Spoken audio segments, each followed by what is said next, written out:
the statistics Cole brings in his book about how many people, I think it was like 1 in 11 or something like that, experience like severe trauma. Like people say like love yourself as if it's like this like external thing that you have to find, and like is love for yourself.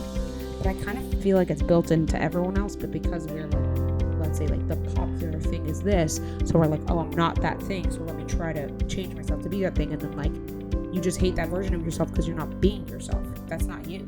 And then when people like you for that, they're not actually liking you, so then that's a whole nother issue that you're dealing with. Okay, sure. Yeah. Okay, welcome back everybody to Between Two Worlds podcast. How's it going, Kaya?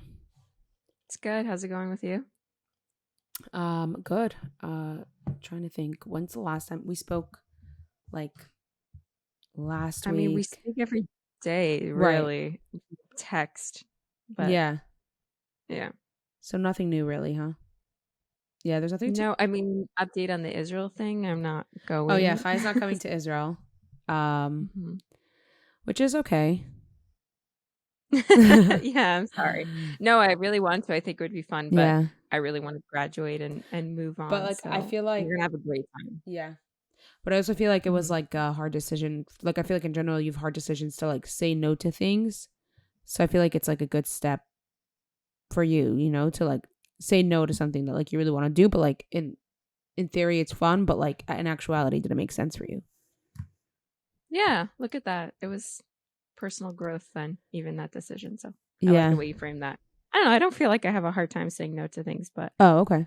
I don't know. Maybe I do. Maybe I do, and I'm just projecting because I know I do. You definitely do not, Rivka. I don't know. Sometimes like I just like disregard or like be like my responsibilities a lot of times, you know? Yeah. So. But I'm actually really excited to talk about this book too. Because it's driving me nuts. Oh my God. Wait, so when we spoke, you said, wait, can you give me like, I wanted to explain the plot. Do you think we should first explain the plot, or do you think we should like give our reactions first? Yeah, first we should explain the plot and the genre of the book, and then we should also warn people before that we're definitely not going to be careful about not spoiling it. Yeah. So if you want to read it, go read it now. Yeah, definitely don't listen to us at any point because there's probably going to be spoilers. We're not going to be careful about it. Yeah, go read it now and then come back to this episode. Or don't. Honestly, this book is not worth your time. Are you serious? But this is my okay. Oh my God. Depends. Those are like the hours I can't get back. Wow. Wow, I love this book, every second of it. I was just like engrossed in it. For me, like a book that I can just like speed through and I don't even like notice the time. To me, that's like an incredible book. Okay, the book we're talking about is The Silent Patient. So The Silent Patient, which is funny that like we like basically I wrote on the Instagram Between Two Worlds, go follow us. I remember writing like a few weeks ago when I first got my Kindle, I wanted books to read, and somebody suggested, a few people suggested The Silent Patient. Like at least 5 people. So I was like, okay, I want to check out this book. But I didn't read it for a while. And then I was like, you know, maybe we should do like a little bit recap of a book, like maybe a segment where we like recap a book on the podcast. And we were like, okay, how about we do The Silent Patient? So we read it. And it's basically a psychological thriller. It's a type of book. / mystery. / Yeah, like a murder mystery. Mm-hmm. And like you don't really know what's happening, and like towards the end like there's like a total twist, you know. For me it was totally unpredictable. That's another like sign for me, a good book, when like you totally can't predict, you know, like those books where like enemies to lovers or like, you know, friends to lovers, like you know what's gonna happen. To me that's like the most boring thing because like you could just predict the end, you know. Yeah, well maybe that's also because you haven't read so many books in this genre. So I've listened to a lot of reviews where people said that it's kind of obvious. Maybe it's because really they've read so many books, and right? Yeah, but maybe it's because I mean, like few like. Yeah, I kind of in the middle I was like, wait, is it him? Like, okay, let's explain the plot and we're gonna go through it. Okay, so there's a few characters. Yeah, by the way, The Silent Patient by Alex Michaelides, I think is how you pronounce his name. And it was published a while ago, like a couple years ago. I can't remember when exactly it came out, but when it came out, it was all the rage. Right. It was like #1 like murder psychological thriller of like Goodreads, I think. Like it won titles, and plenty of people were like raving about Yeah. it. So we're just late to the game. Right. Yes, Right. go So I ahead. guess like a lot of people probably read it already. But if you haven't, go read it and come back, or don't, whatever you want. Okay. So a few characters. First, we have Alyssa, or Alyssa is how you pronounce it. I don't know. Or Alicia. No, not Alicia. Alicia. Okay, Alicia. That makes more sense. So Alicia, she's a painter. She's married, and she basically, you start off the book knowing that she killed her husband, and after that, she was silent. She didn't even shot him 5 times in the face. She shot him 5 times in the face. She didn't even try to plead her case in court. She didn't even try to plead guilty or plead innocent. She just stayed silent ever since. So they sent her, they I guess claimed insanity on her part and sent her to a psych ward. So she's in the psych ward. Our second character is Theo, which is the main, with the point of view that we see in the book. And he's a psychotherapist, and we see a lot about his personal life. He's married to this woman named Kathy, but we also see a lot of his childhood, how he has a lot of trauma, and he was abused, and like how he just really has like this dwindled self-worth. And the whole book, he goes after this place called the Grove, which is like the psych ward that Alicia's in. And he's trying to like crack her case and try to figure out what happened. And he's like really adamant in like getting her to speak and trying to help her. So the whole time we're like trying to figure out why he's so interested in the case. And also like we're going on the ride with him, like what happened. And also you also see his like personal life with his wife, Kathy, who he finds out is cheating on him. And he's also like kind of obsessed with that, like figuring out who's the guy that she's cheating on, following him everywhere. And so there's that part of the story. Gabriel is Alicia's husband, who was killed by her. and Kathy is Theo's wife. Theo is the psychotherapist, and she's having an affair. So the whole time we're not sure who she's having an affair with, whatever. So those are the 4 characters. Now it's like funny. I was explaining the story to my sister over Shabbos. It literally took me a good 30 minutes to explain the whole story. I feel like there are so many components to it that you have to be like, and this, and then, also this part of the story, like it goes back and forth to a lot of different places. But the main idea is basically, we see sometimes from Alicia's like, we see her journal, so we can see from her point of view when she was married to Gabriel, and the whole time she's talking about how much she loves him, and like she's talking about so much like endearment to him. So you're kind of like, it kind of keeps that mystery of like, why did she like murder him?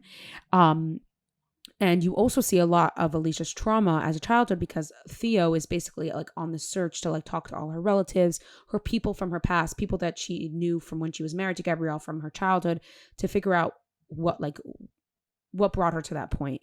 And he finds out that like her mother killed herself in a car, like she drove her car into a wall while Alicia was in the back seat, and she killed herself.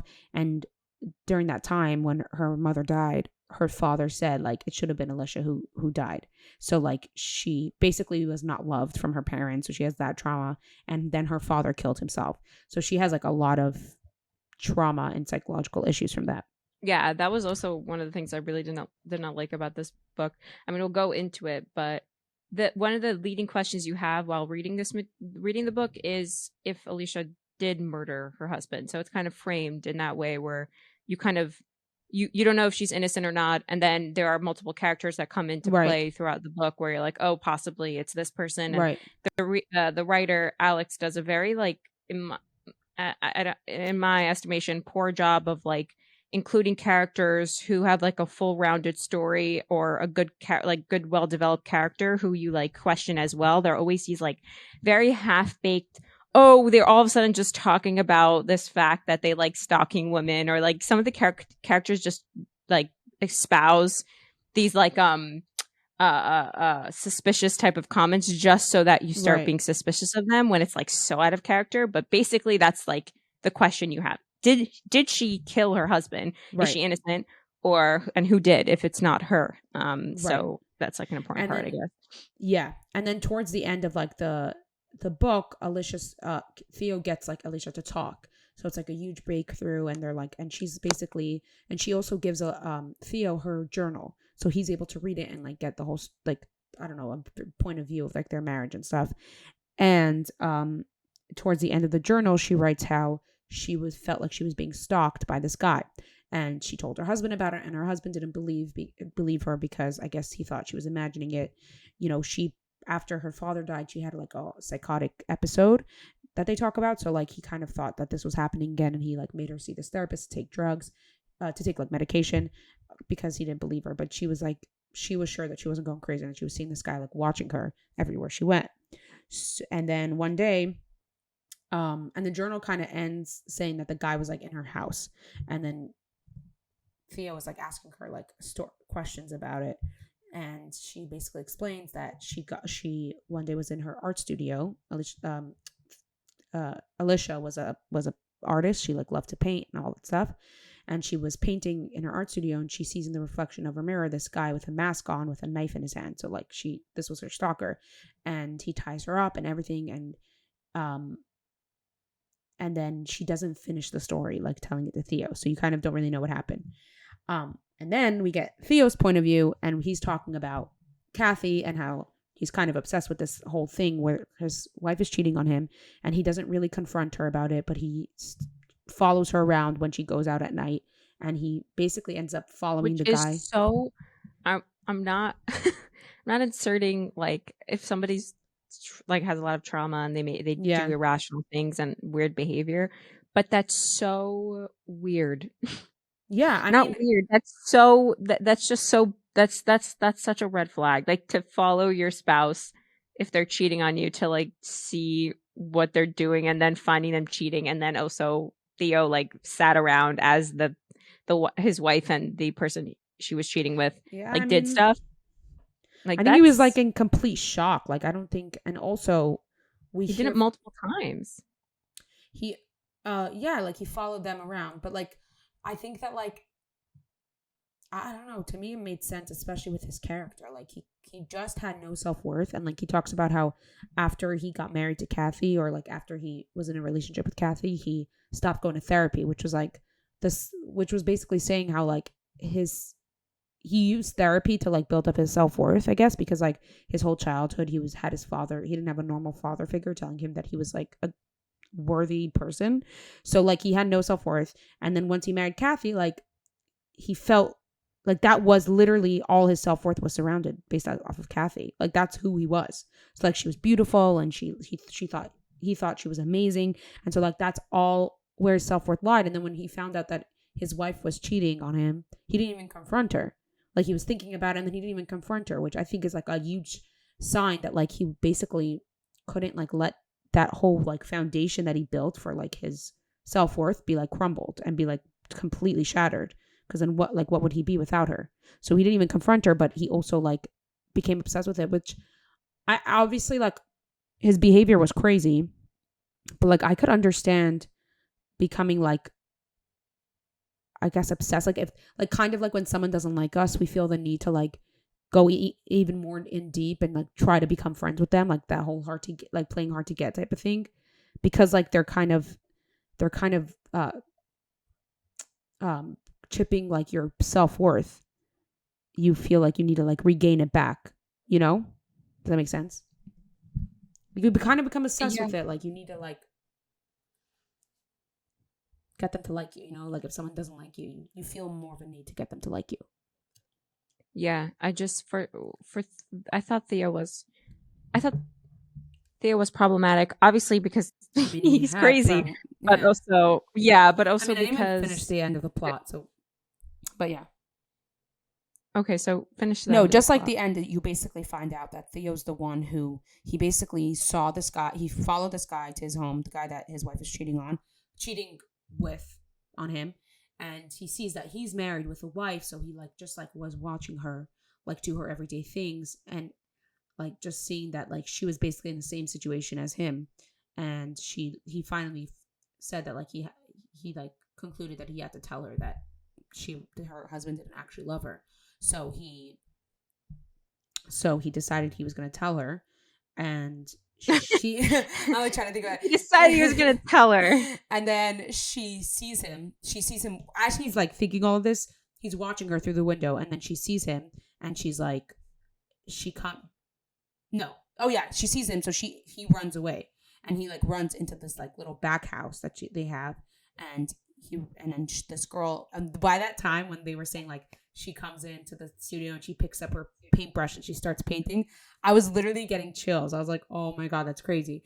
And then she starts painting and then she sees him in the reflection. And basically her stalker who she was talking about was Theo.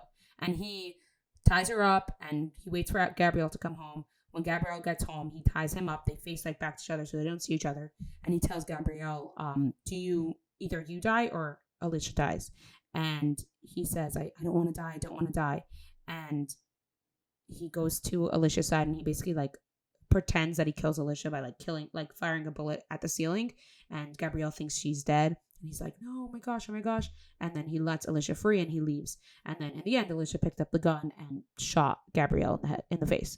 So, which was basically I guess it brought back the trauma of her father saying like, it should have been Alicia who died, because she basically felt like her husband basically killed her by saying that like he would rather give up Alicia's life than take his own. So yeah, that's the end of the book. So yeah, what were you saying about Theo? Yeah. Whoa. So obviously super intense. But I'm so curious to know why you didn't like the book. Like, you seem like you really didn't like it. I really did not like it. Which is I thought shocking. There were way too many loopholes, and I thought it was very captivating. I'll give it that. I wanted to read it till the end, and I don't know if it was due to the fact that it was like an interesting story, or that it's such a mystery and there was a solvable problem. Really, it wasn't like out of the realm of what I could understand. It was like I wanted to know who freaking killed the guy, like who killed the guy. And so you can figure that out. You just have to get to the end of the book. So it captivated me and it pulled me in. But there were so many loopholes. Also, I did not enjoy any of the characters. I didn't like Theo at all. I also thought that there was way too many moments where I don't think Theo is like supposed. Like I didn't. Supposed to be likable. There was no. There was no. It didn't ring true. The entire story did not ring true to me at all. I think, and I think the way the characters were written are very like lacking life, especially like, example, Alicia herself. I just think she was so one-toned. We really didn't see much of her perspective besides for the things she wrote in her journal, which was all very centered around Gabrielle. And obviously that I just think it would have been a much more interesting story if maybe she was centered a little bit more. And then Theo, there were so many. See, the thing is, I'll go on the ride with you. I'll go on the ride on your story, but I need to feel like those nagging questions about like that suspension of belief, right? Theo is a psychotherapist, and he should be, and I should be convinced that he's one. But there's no convincing me in this book. From the moment you get a full picture of his character, you're just like, this. He's awful. Like he's not. He doesn't inhibit that role at all. And I don't know, and it doesn't seem like he can inhibit that role in the book universe either. I don't get what you mean by that. I don't get it. That's a very I feel like that's a very abstract statement. What do you mean he doesn't inhibit? Like he's a psychotherapist. He's saying all the terms. He's not. He's not. Like he's a detective, is what he is. He's obsessed with Alicia, right? And he goes to speak to all her family members. I was like, this is not. But that was the he's point. Not a psychotherapist. But I don't get how you didn't get that was the point. That he wasn't like a normal person. He was messed up from his trauma, and he clearly had so many problems. And he even said in the beginning, like, I'm a psychotherapist because I'm effed up. You know what I'm saying? Like he was like, I have all these problems, so I became a psychotherapist.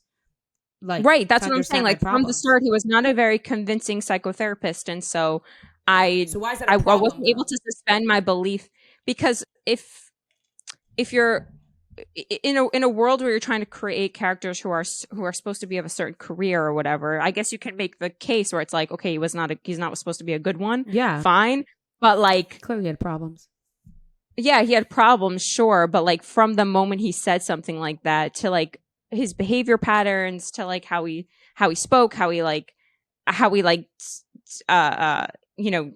told us his life story. He just was and so like I'm like, you're I didn't like him, and I didn't believe that he was a a psychotherapist, and I thought like, if I would have believed it, it would have made the entire story so much more impressive, because then the actual reveal of him being a crazy psycho would have been like, oh my gosh, that's crazy. But it wasn't. Like, I guess like maybe they should have showed like other patients that he did, because when it came to Alicia, it was like you could tell it was more personal. Like the whole time I was like, why does he care so much? You know, you could tell it was like more personal than just he's like going to all their family members, which is not something that a therapist does, which I think kind of for me like played more into the mystery and like made it more interesting.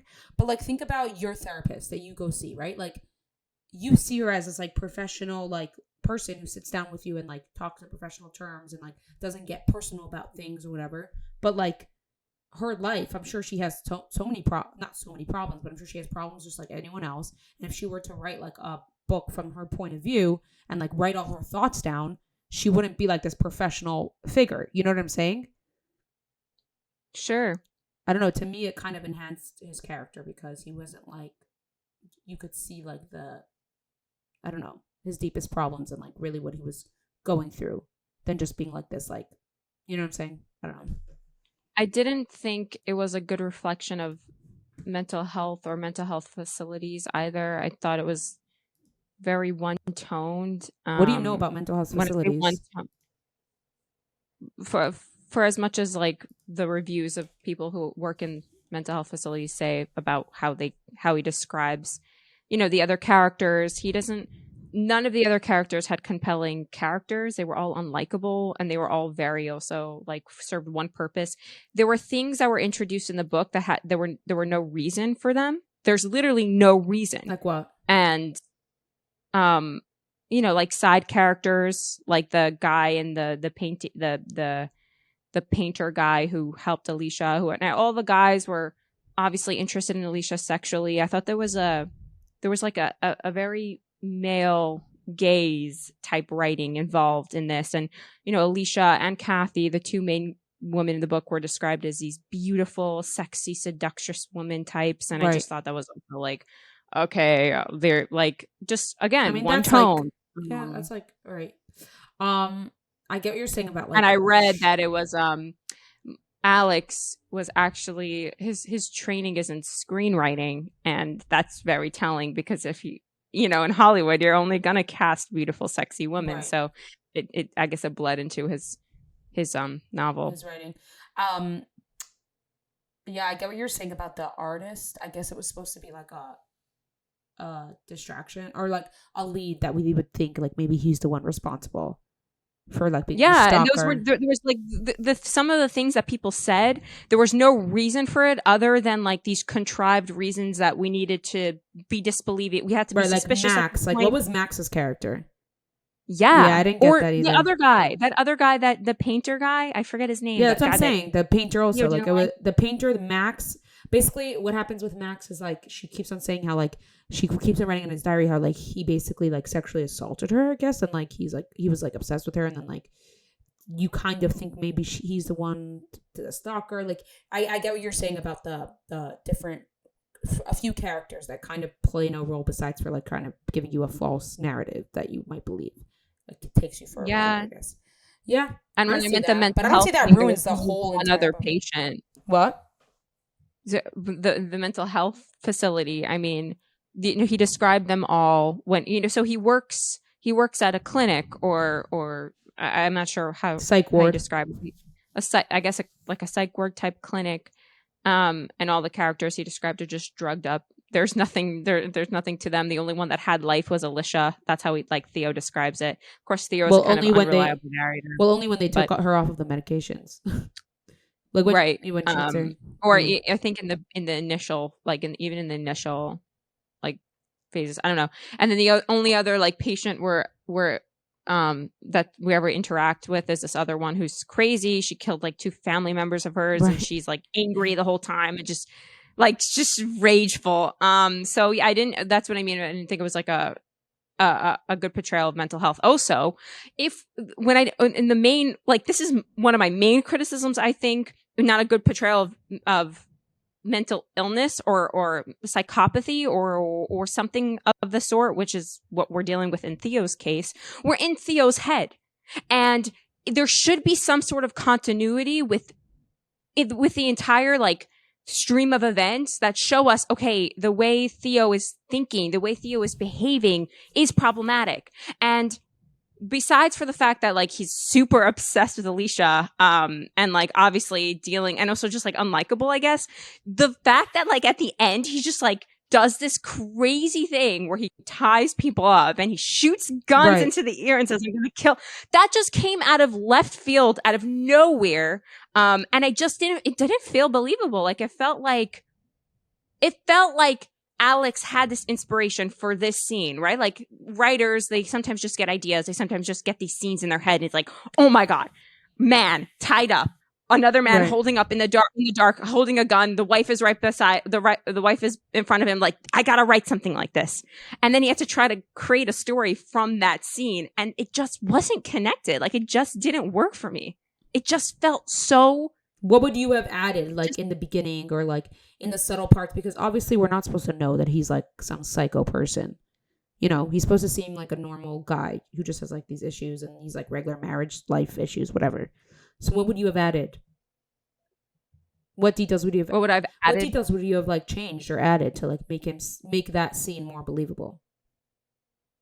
The shooting gun thing? Yeah.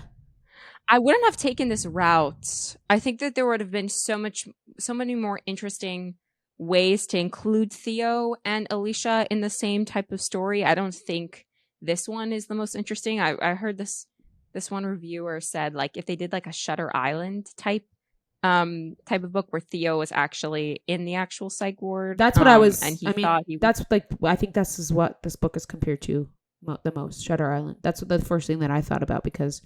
It's basically the idea of like the person that you think is like good the whole time and he's like this detective case is really the crazy one. But you're saying that would have been better if he was actually crazy?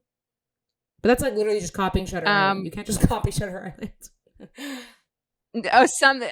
Something along the lines where this narrative wasn't believable, but maybe if he would have written in a different way, it would have been believable for me. I don't know what I would have added. I definitely wouldn't write something like this. Is not my domain. I know, but I'm just wondering, like, because you're having this critique of like that it wasn't believable. So what exactly were you looking for that would have made it more like believable that he's like some crazy person? To me, like he was very unstable the whole book. Like he wasn't. I guess not some unstable person. You could tell from the beginning. You know, it wasn't like so crazy that he would do something like that. Like he had a lot of trauma. He's like convincing himself that he's doing the right thing, but really like doing something crazy. Yeah, I mean, there were instances where he said how he wanted to murder whoever Kathy was cheating on him. Like at those points, picks up that rock. At those points, I was like, okay, that's.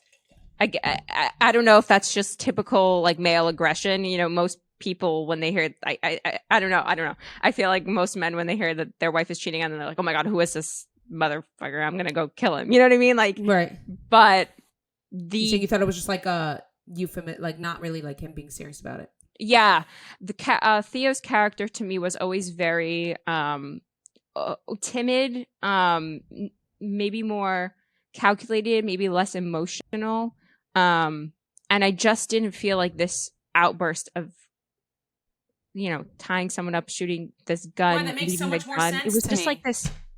Because he's not like an empath. He's just like completely thinking out of like selfish. Like he thinks he's doing the right thing, but he's completely being selfish and completely acting out of his own trauma.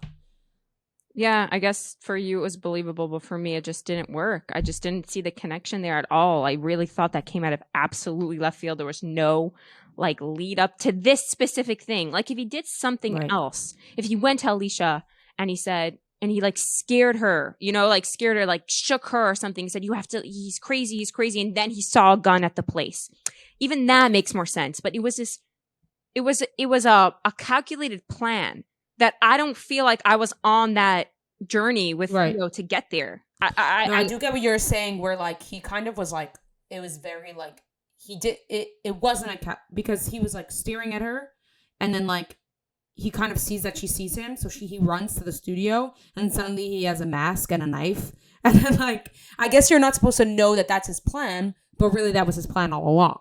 And then like he goes in and he finds the gun, and then suddenly he has this whole like and you don't know that he sees this play. Maybe if he like went to see the play, maybe that would have been lazily. There's so many lazy. Don't say it's lazily written, Chaya. I don't like when you do that because clearly it's a very popular book and tons of people love it. So it's not I don't feel like there were so many loopholes. Also, not feel like there were, right? Wasn't it the time jumps were kind of confusing? Well, you don't know that every time it was going back and forth, but he was going back to Kathy, who was cheating on him in the present moment. But no, it wasn't. No, you don't realize that every time he's talking about Kathy, it's going back in time. But he's going home to her. No, it never said that he's coming home from the psych ward. It never specifically said that. Oh, it was the end of the day, and he was done talking to Alicia, and he came home. Every time he comes home it doesn't specifically say where he's coming from, and then he just you assume. But every time he's talking to Alicia, then he's meaning it never specifically said that he was coming home from the Grove, right? It never said that he was coming. But if he said he's coming home from talking to Alicia, no, I said it never said that. Oh, it never said that like he was coming home from talking to Alicia, or he's coming home from this specific like mystery that he's trying to solve. Like it always just said he came home from work. Like he worked as a psychotherapist for years, and then it's always just going back in time when he talks about Kathy. You just don't know that, which right, like that was pretty worked clever. As a psychotherapist for years. My tush, like no, he didn't. No one would hire him. Like he's not a psychotherapist.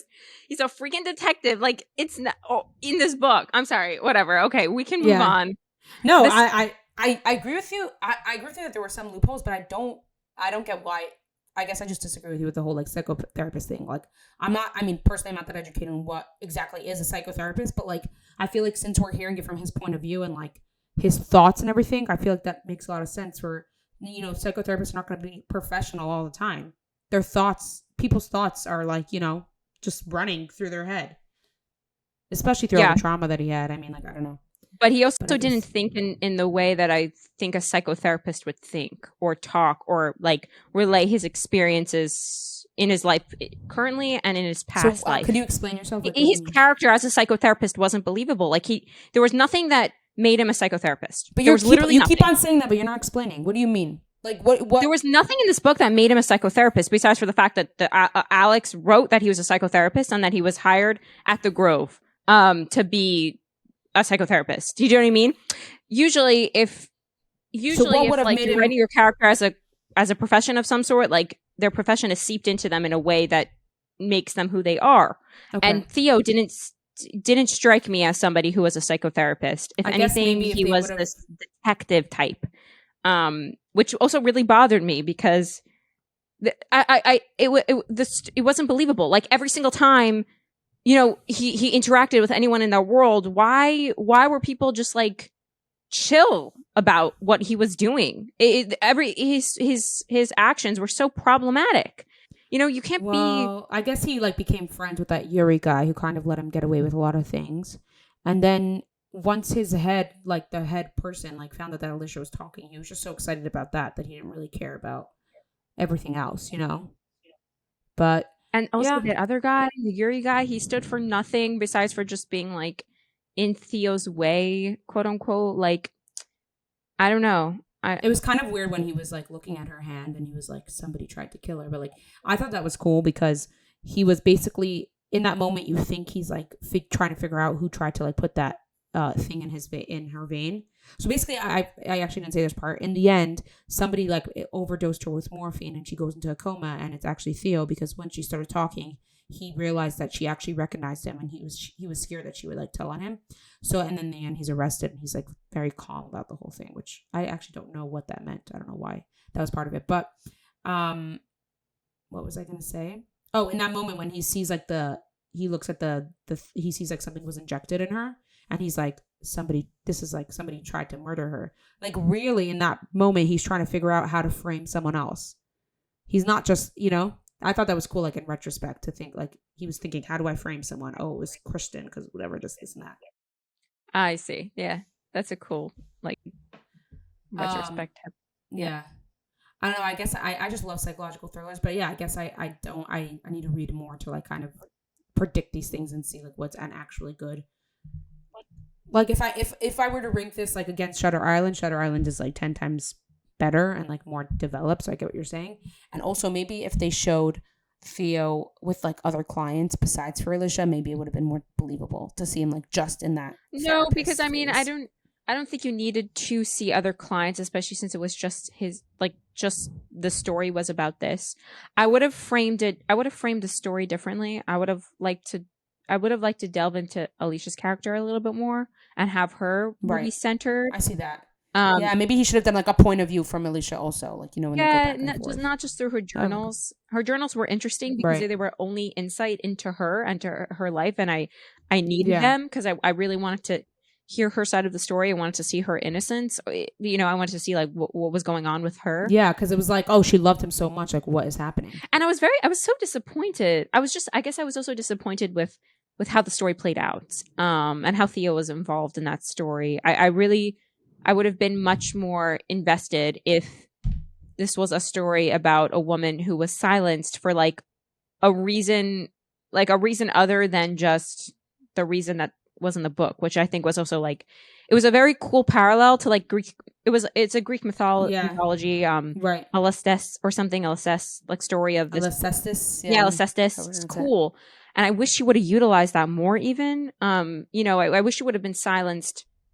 You know, it for a good reason, and I know this is a good reason. I guess she was just like horrific. So dejected. Yeah, but like I thought that would have been like way more of a like a tech, like a tool that he would have used in the book. Like I thought that was totally like neglected because it's such an interesting part. Like, oh yeah, why was she silent? And she really was only silent because I don't know why. What other reason could have there been? Like somebody like forcing her to be silent? I don't know. Yeah, I was like, okay.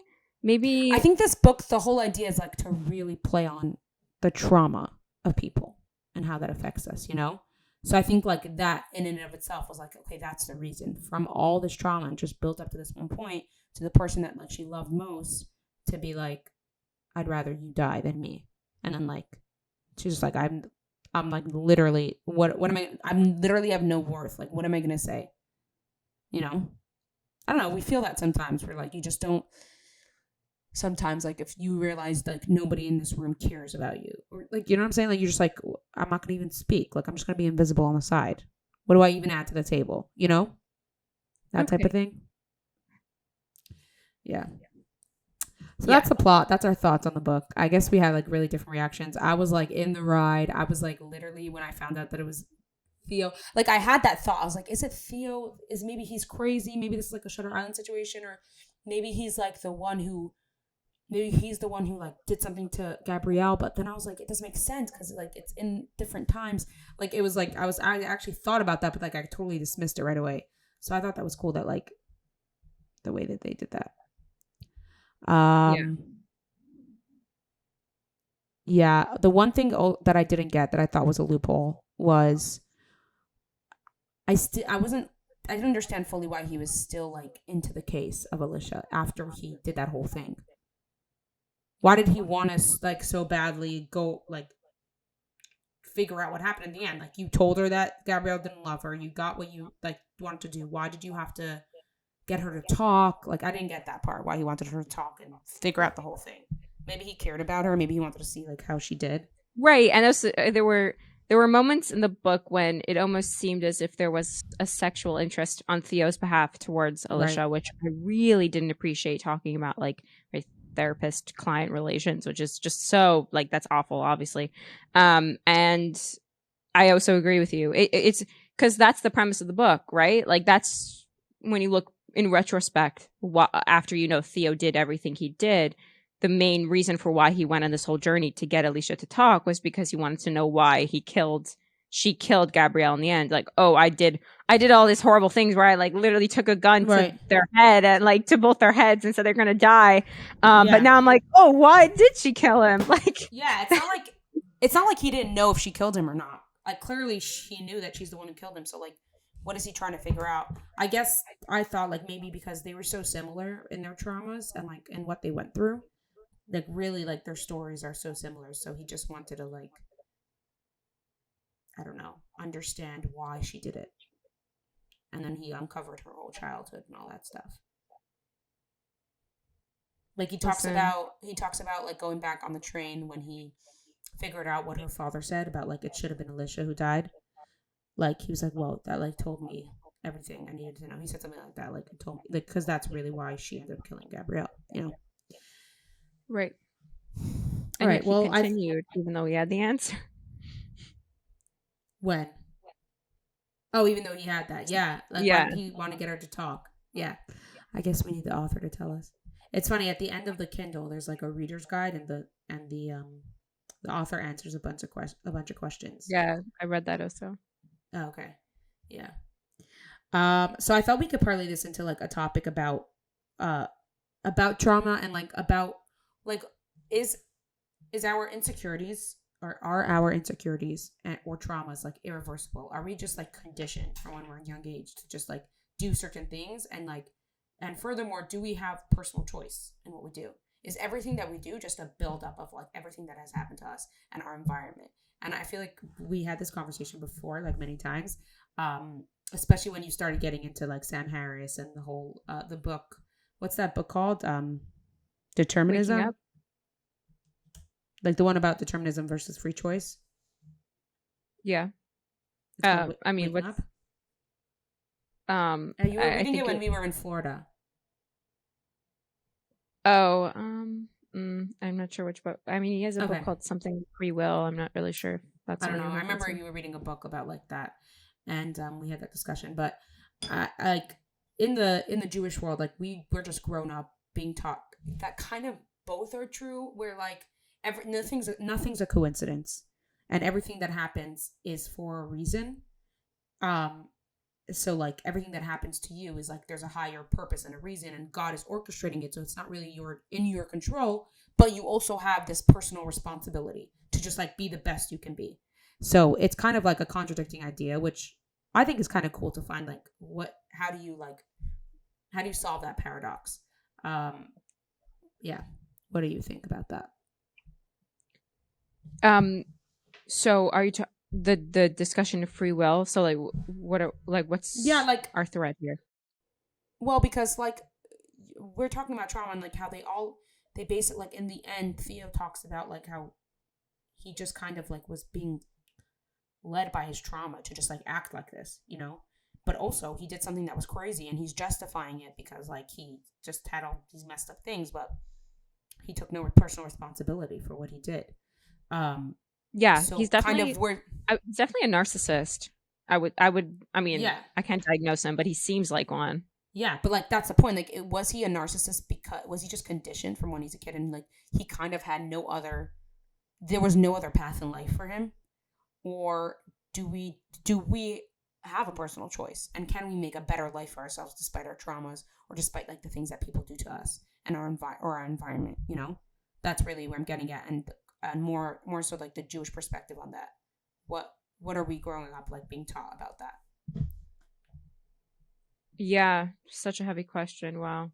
What do you think? You think just based on like the passion you used for this, like your speech at the end of preach, like can you make yourself better? Like it just sounds like you obviously have that opinion. No, I don't. The thing is, I don't think we'll ever know what the truth is because it's such a complex thing. But I do know what I believe is the right way to live, and I think the right way to live and the mindset, the paradigm that you should live in, is there are things that are out of your control, and you have to take on personal responsibility to live by a higher moral code.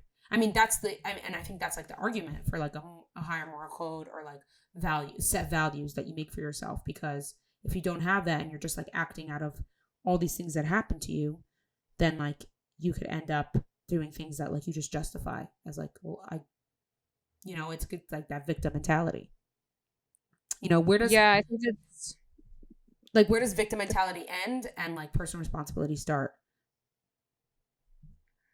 I don't know the line. That's what I was gonna say, because I mean, I've read this other book. I think we might now have to read that book, especially as a follow up to this book, The Body Keeps a Score. Everyone talks about that. Was another suggestion that people were writing.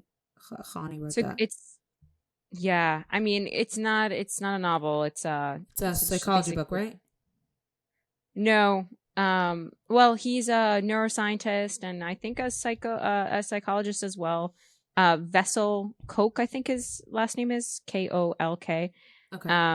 And it's basically about his research in trauma and how the DSM just ignores the proper like categorization of these of illnesses and how trauma plays a role in so many of like these mental illnesses like bipolar, schizophrenia, and things like that. And then also he explains what trauma is and what it does to somebody who is traumatized.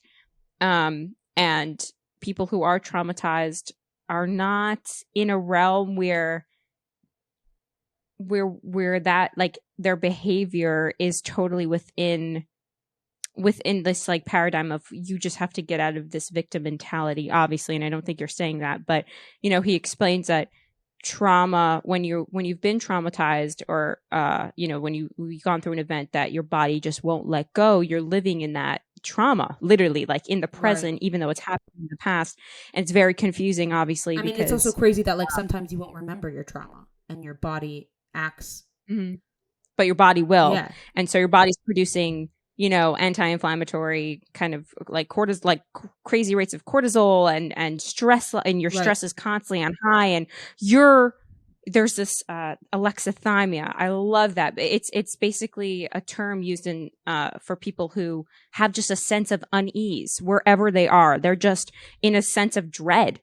And people who are traumatized, they're just like all over the place, right? Emotionally and memory wise.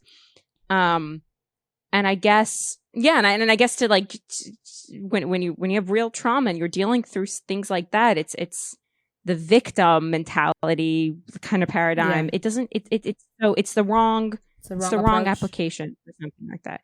Yeah, I think so. So what do you think the right approach is? Because like you can't live functionally, I should say, like in a traumatized state, you know? Yeah. And, like I don't think medication is like the way to go. I mean, unless like you're really harming yourself or harming others, but like otherwise, like what do you think the approach is? Oh, to go out of to kind of overcome your trauma. Yeah, like to live functionally and not live to not be controlled by that trauma. So I think that there are like two streams of this, where it's like we're talking about those kind of real traumas, and real that's something he discusses in the book. Like real trauma is kind of it's subjective in the way that someone could be traumatized by something that someone else can't be traumatized by. So he basically says that I guess trauma it differs in how in people. I guess people could be more sensitive or people could be less sensitive, and so I guess you have to have like. No, I literally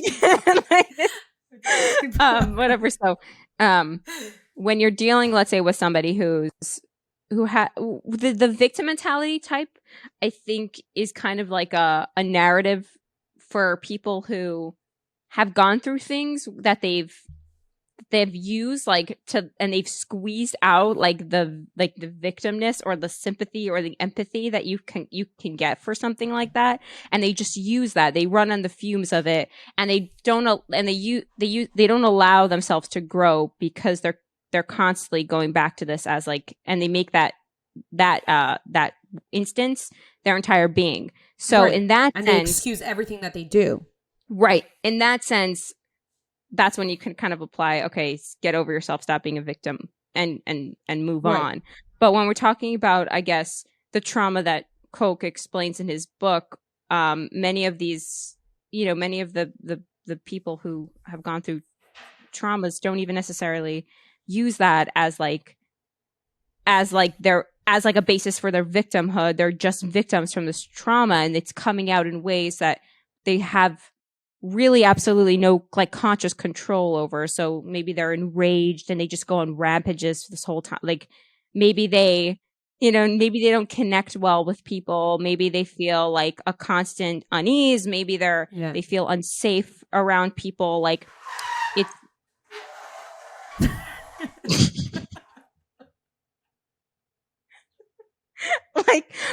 it's just hard to discuss like the.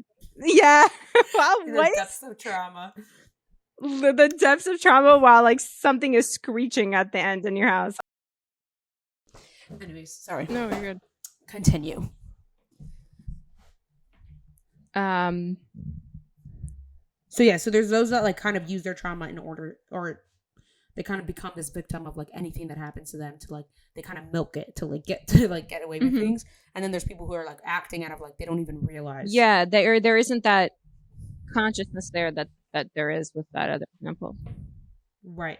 So I guess so are you saying like when you're self-aware of like how you're using your trauma to get away with things, like is that when you're clearly when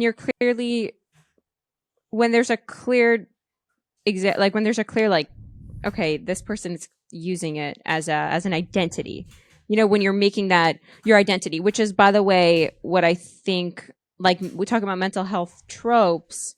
I think people who struggle with their mental health, the nuance there is that a lot of people don't use that as the basis for their identity. So they're not using that victim mentality, which is like an entirely separate realm of like struggling and trauma. It's just like trying to get through this added layer of pain that life has given them.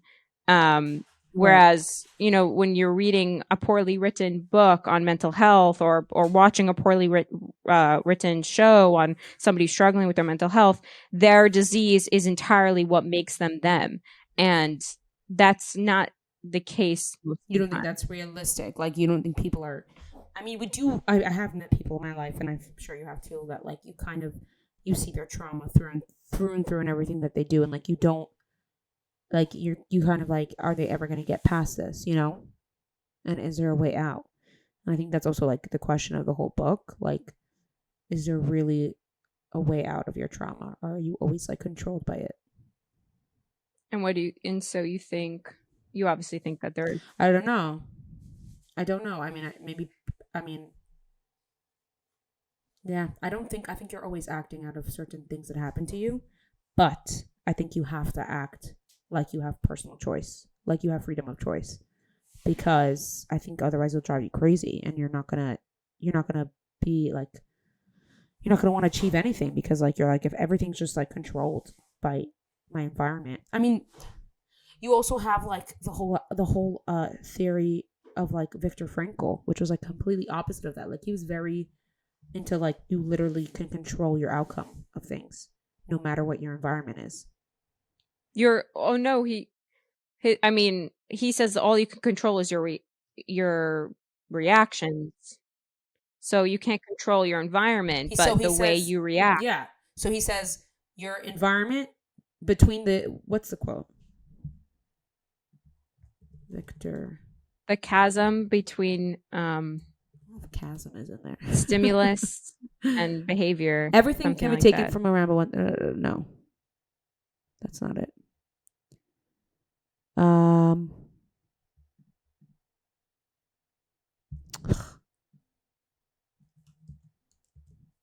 Here, between stimulus and response. So between the stimulus and the response lies a space. In that space lies our freedom and power to choose a response. In our response lies our growth and our happiness. So the stimulus is completely out of our control, and and then after the whatever it's out of our control, there's kind of that our freedom to choose our response, and in that way we can choose our outcome of what happens. You know, so right, that's like completely opposite of that idea. And like, I mean, it's very powerful coming from him, especially since he lived it. Like, he's not just saying it, but he actually lived it. Like, he actually lived it. Like, he literally sat through the Holocaust in concentration camps, and he said, like, he says he was able to get out due to the fact that he was like free in his mind. They couldn't take away that freedom. Yeah. It's interesting to see that his theory in light of like the recent evidence from Koch's book about how we don't really have so much control over like our bodily reactions to trauma. But I think for the most part, that's a good philosophy to have in life. Right. Like it's one that's inspired me incredibly. Right. It's very like impactful. Like whether it's true or not, it's still a great way to live your life because you're not living in that victim mentality. And I think that's the way that you can really like have your full potential when you truly believe that like you can take over some control in your life, you know? Yeah.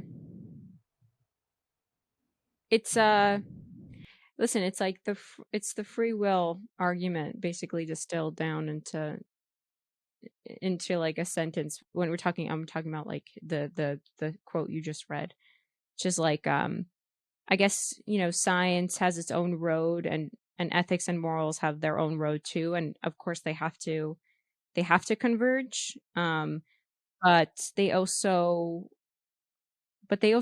don't, they also could be two separate realms. You know, science doesn't give us the roadmap for how we should lead our lives. You know, it just informs us about certain things and gives us more knowledge about certain things. So when it comes to like how we should behave, it's very important, I think, like you said, to believe that we do have free will. Yeah. Like if not, I just see like so many things going bad, like headlines of murderer murders because he doesn't have a dad, and you know, like, you know, just can't go down that road, you know. And I'm sure that there are lawyers that are, you know, taking that kind of you're saying to like I don't know, criminal defense.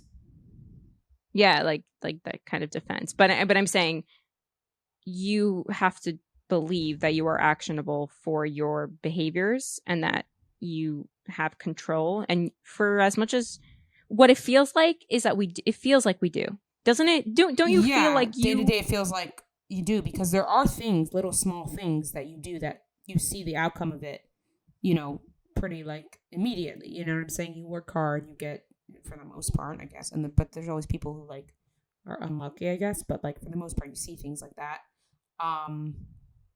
But then like the whole idea of trauma is like you don't even realize that it's controlling you. So that's what's like really scary about it, because you don't even know.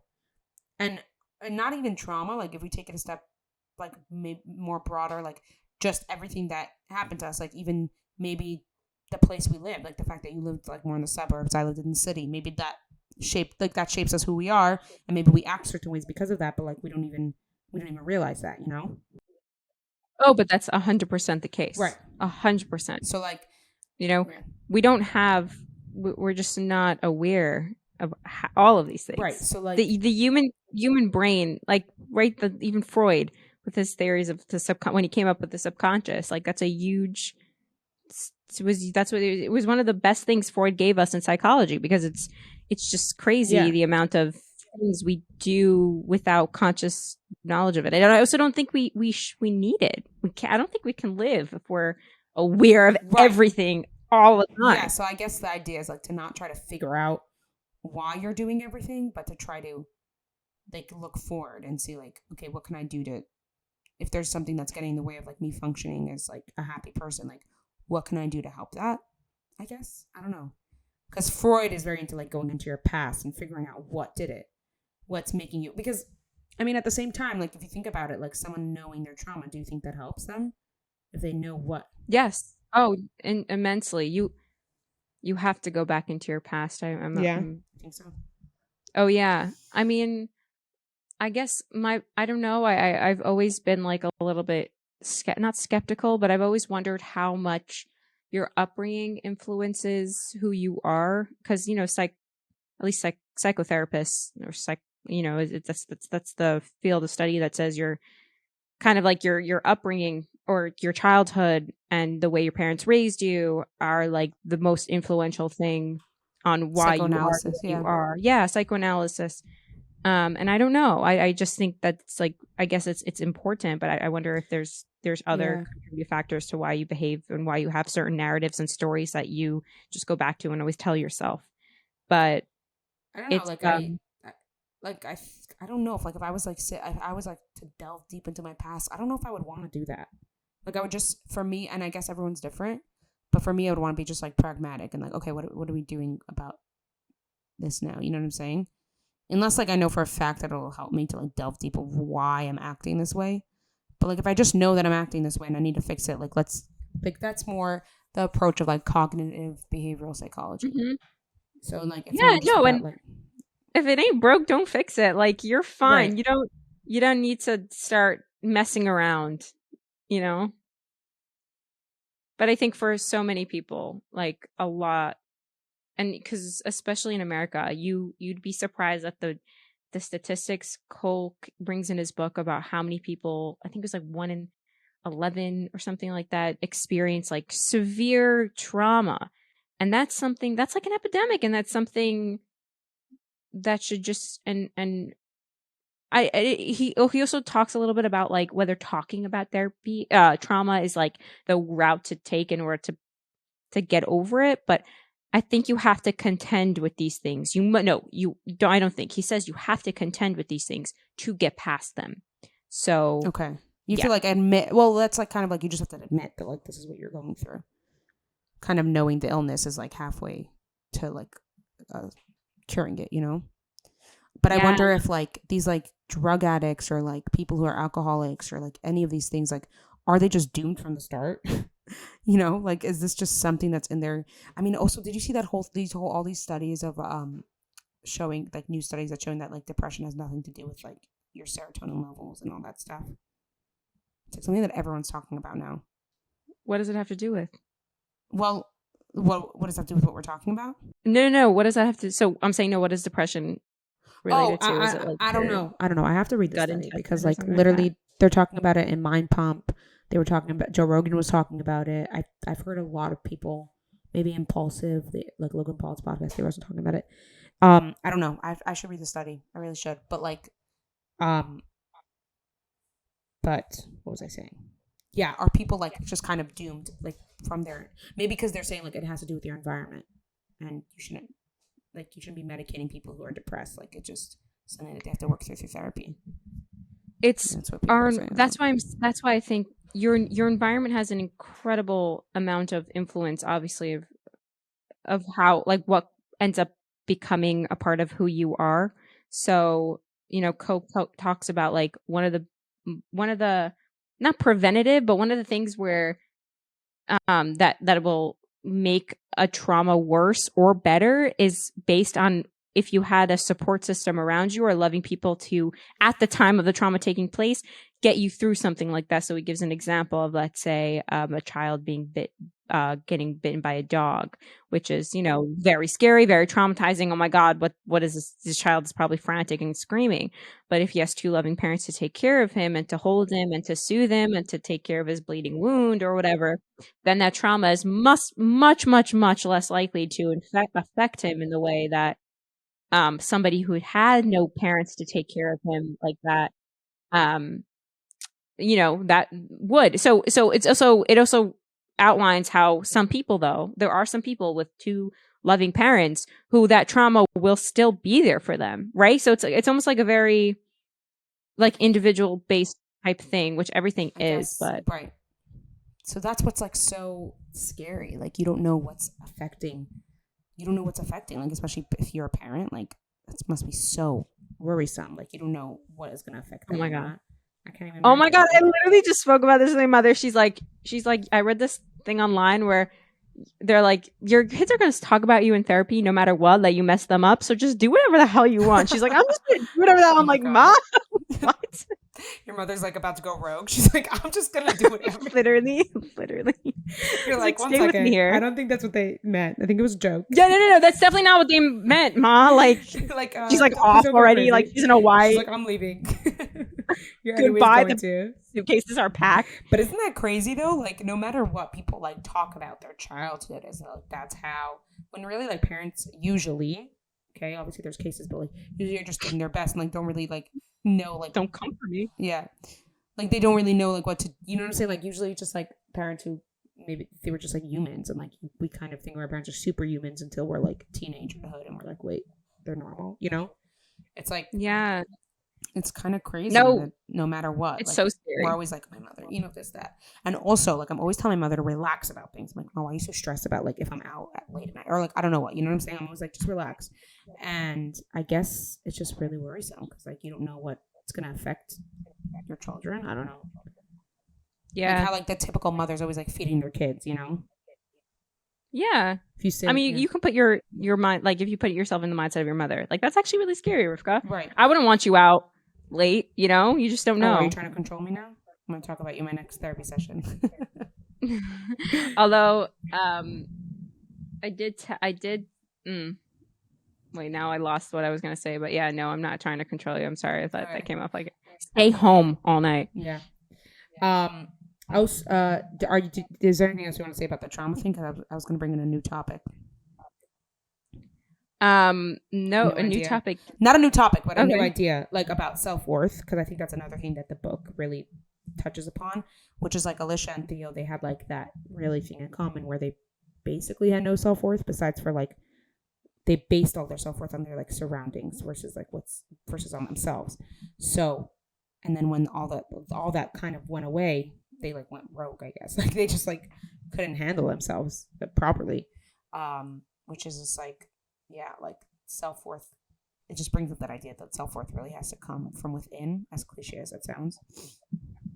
Yeah, I did enjoy the parallel between Theo and Alicia having no identity besides for their spouse. Yeah, like them seeing their only like purpose or role as a spouse, right, or as the Gabrielle for Alicia and Kathy for Theo.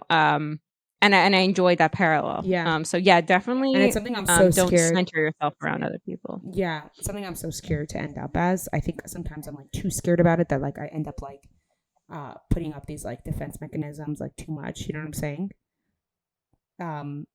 You're so you won't like enter, like you won't go into a relationship. No, or you won't... like if I sense that I'm like that. I'm too much like attached. You're getting too invested. Yeah, I'm like I get like weary about it. You know what I'm saying? Like also like the big thing about loyalty for me, like I need to feel like someone's like loyal to me back, and it's not like a one-sided thing. I feel like sometimes I'm like, that's like one of my biggest fears, to just be like completely dependent on someone for my self-worth. Something that I'm really trying. I mean, something that I struggled with a lot before. I mean, especially in seminary. I remember in the beginning of seminary it was really hard for me socially, and like off Shabbos, like who I was going with, like was a big deal. Like, oh, that was like my self-worth, or like who I sat down with. I didn't deal with this in high school, I guess, because like I just had my set group of friends. It was like easy, like it wasn't really. But in seminary, it was like a whole new territory. Everyone's like, we got to make new friends. Everyone's trying to like grow socially, like on their ladder of social whatever.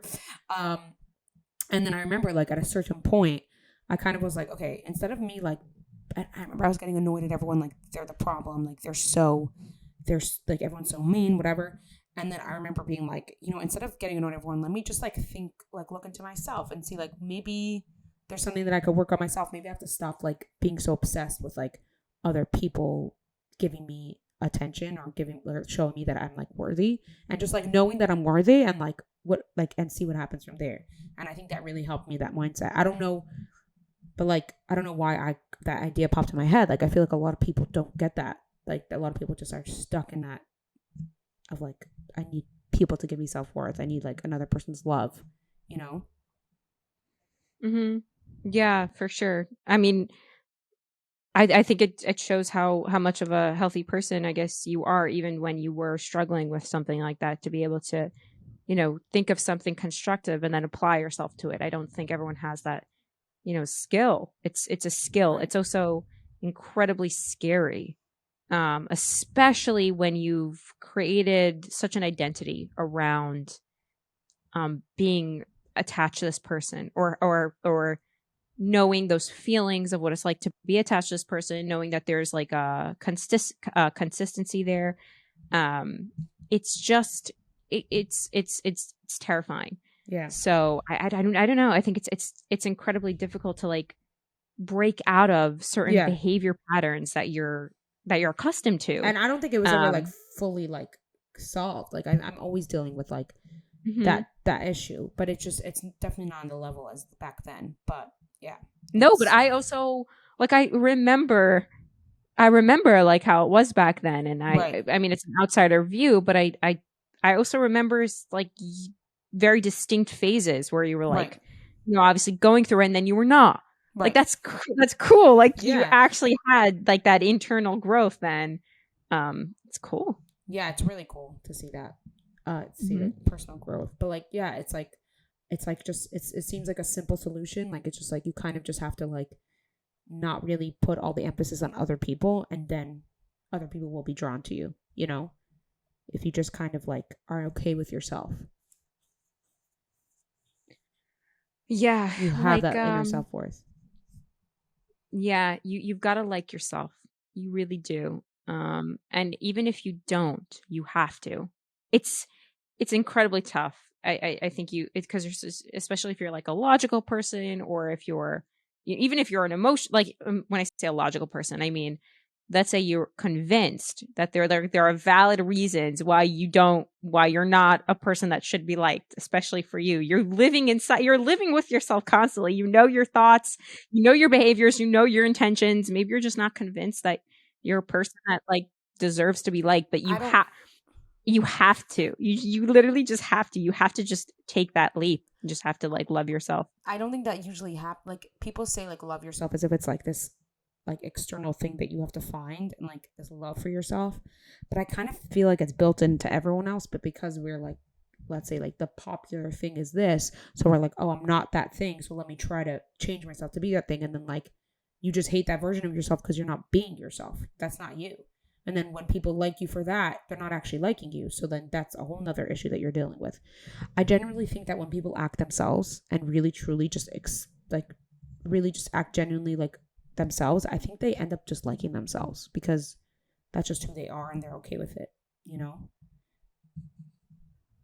Yeah, I don't think so. I mean, no, I think that there are things that you could do that you really don't like. There are certain like character traits that you just really don't like about yourself. Maybe you're constantly maybe you don't have the best intentions. Maybe you're not like you're awkward, or you're like I don't know. But why like, are you awkward? What I mean? You're awkward because you're not like comfortable with who you are.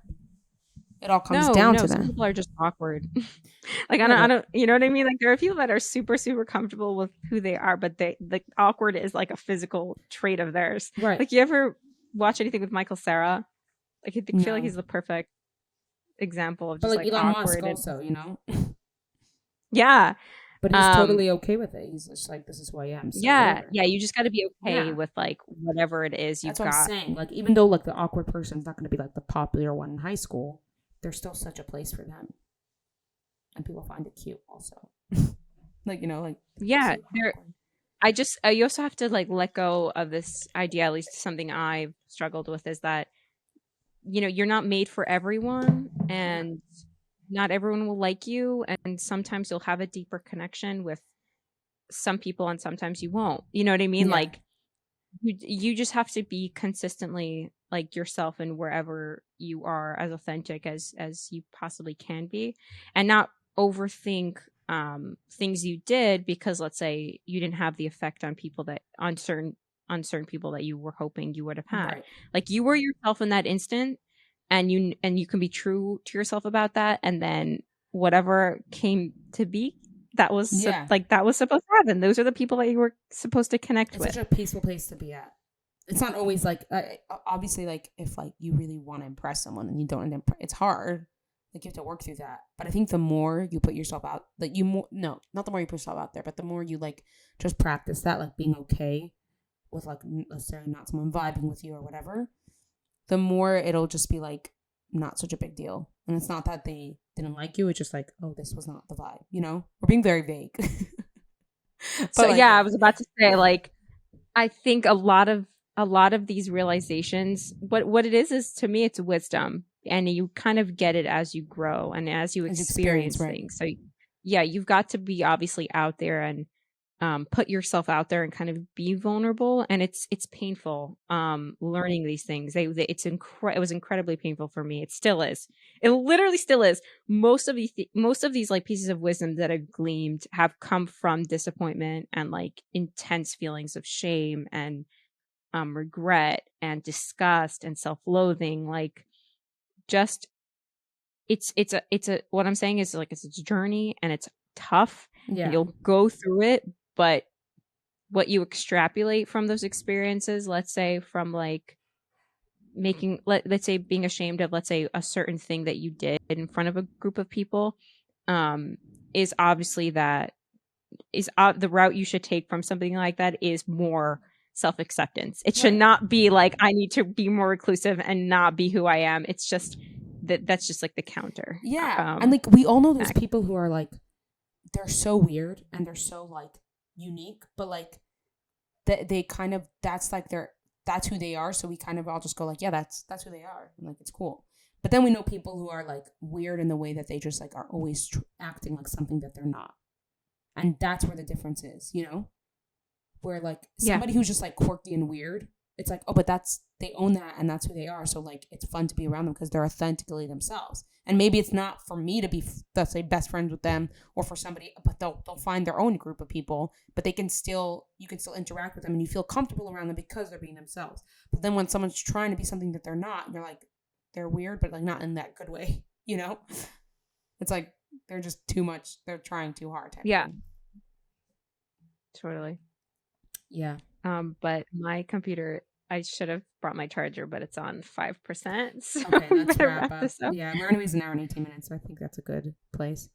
Yeah, conclusions for me is, I mean, I like the book. I totally get what you're saying with the plot holes, like now that you bring it up. But to me, like a book that I can just read through and not even like think about the time is a good book to me. But that's just a different metric, you know? Yeah, conclusion is like, you know, as much as like we all go through trauma, like, I mean, obviously people have higher traumas, but like as much as we all go through things. Listen, the person that actually went through real trauma would not appreciate your no, I'm saying trauma. Like, oh please, okay, your mom and dad abused you. Yeah, okay, please, you know, like, just stop playing the victim, please. Okay. No, I'm saying, I'm saying like, as much as we all went through traumas, and some of us didn't go through actual trauma, like being abused or anything like that, but we still, as much as we go through things that shape us, who we are, and we don't really know what like makes us act certain ways and behave in certain ways.